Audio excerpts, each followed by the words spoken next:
Hey guys, in this video I'm going to show you how to connect Azure DevOps to Power BI. If you find this video helpful, please consider to like this video and subscribe to my channel. In saying that, let's just jump straight into the video. Okay, so the best way to do this is to open up Power BI. Then from here, we want to go ahead and click on the Home tab here and then get data.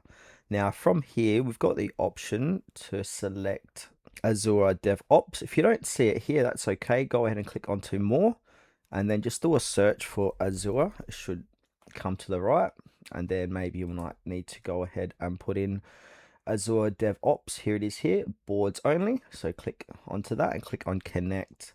Then from there, we need to go ahead and put in our organization and team projects. So I'm just going to go ahead and put in some random stuff here. This is just for demonstration purposes.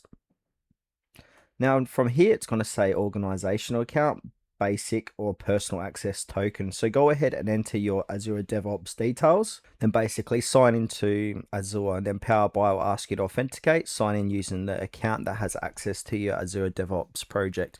You need access to the project and appropriate analytics permissions too.